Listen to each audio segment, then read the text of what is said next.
These are the people who are the brains behind the Christian religious persecution going on, because the killings by the Fulani herdsmen are done at the instance of the colonial powers of Europe. That's why when Trump is forming a global alliance against religious persecution, they will not be a part of it.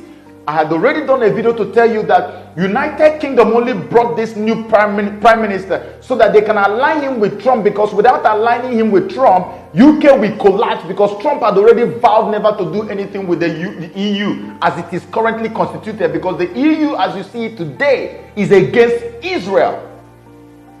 That's why they had to pull away immediately from the EU. And Brexit happened because of Donald Trump. So you can see now UK is the only one from Western Europe that quickly joined the alliance. That's why the UK Prime Minister was also making a statement, say, oh, we're going to fight against religious. He doesn't really mean it. The only person who means it is Donald Trump.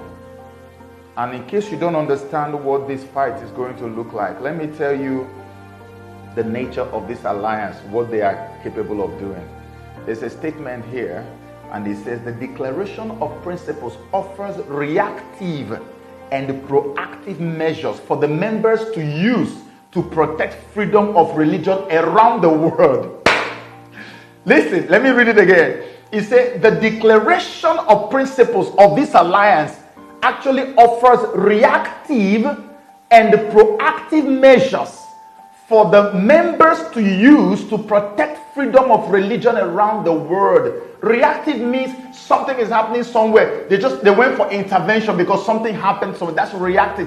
Proactive means they got an intelligence that something is about to happen, or that Boko Haram or whatever is killing too many people in some area. They can decide on their own to send soldiers to go there and intervene. Reactive and proactive measures.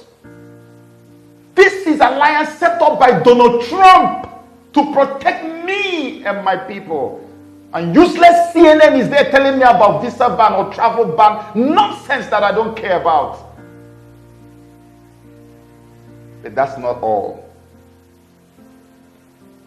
I don't know how many of you know what happened just recently. Just recently, the United Nations has added ISIS with West Africa and ISIS Greater Sahara, ISIS-GS, to its terrorist designation. How many people know that? Because it's a fresh news. Do you know that the United Nations has now added ISIS West Africa, the same ones that are in Nigeria? They've added them into their own, they've designated them. Foreign troops are on their way to Nigeria in no time. Are you aware that the United States of America is the biggest sponsor of the UN? And so basically, most of what UN does, America has to dictate it. Because without the US, UN will probably go bankrupt. And so, from a political standpoint, Trump is planning intervention to save Christians. From a religious standpoint, which is the alliance, Trump is planning intervention. You're going to have the Global Alliance having boots on ground. You're going to have the UNAMSI, UN military guys, having boots on ground just to protect Christians by force. There is a video that is trending now at the United Nations meeting where a guy from the European Union artist was actually talking about the killing of Christians. You hardly ever hear that at the UN. It doesn't happen for the first time in a long while. They are now talking about the killing of Christians in Nigeria at the UN meeting because they are planning to come and intervene. In Nigeria, children are the most vulnerable victims of the attacks being carried out by Boko Haram and the Fulani herdsmen. These groups have been known to attack churches, schools, and even resort to kidnapping Christian schoolgirls in order to marry them to Muslim men. Already this year, Fulani herdsmen have murdered over 6,000 Christians, many of whom are women and children.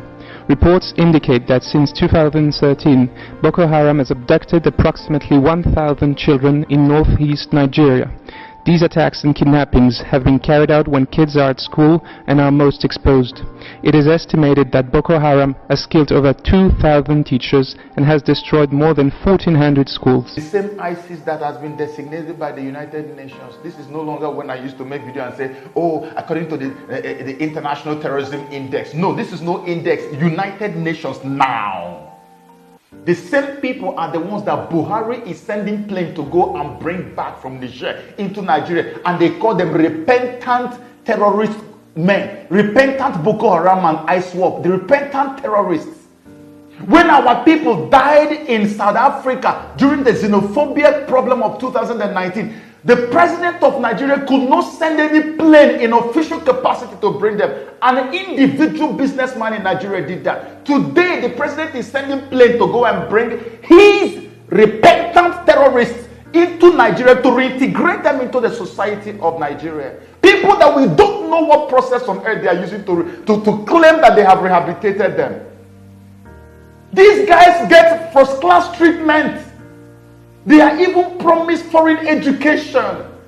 But the people they kill every day and displace in their own homelands have become refugees in their lands. They are now living in IDPs.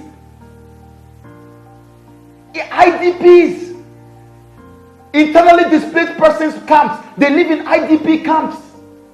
In their own lands, displaced by the same people that you are calling repentant terrorists. And yet they don't have any food. It was recently I was reading through the news and I saw that there is actually an IDP in Benin, in Edo State.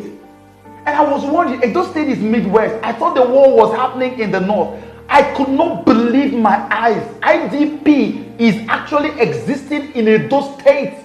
Nobody talks about it. And the man was saying that if not for a rich man who came there to have his birthday and brought them cow and rice, that the children and the people there could not have been able to eat.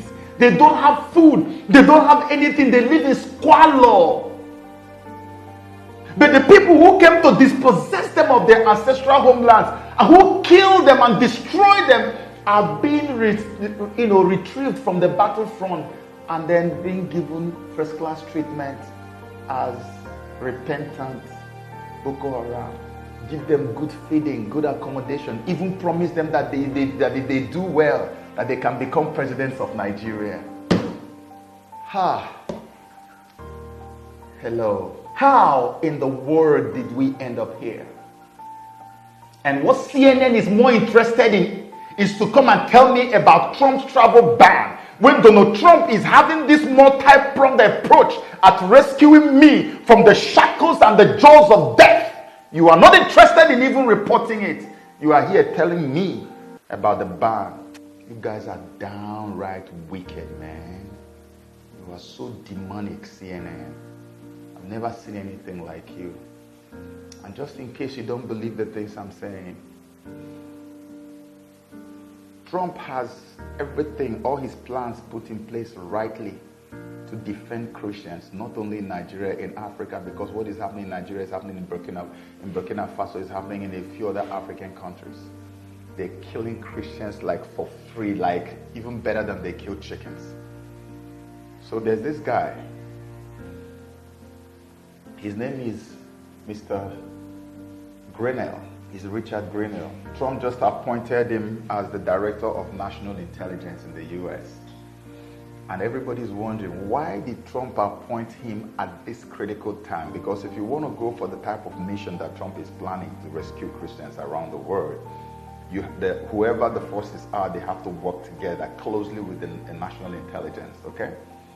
And then Trump suddenly went and appointed a man.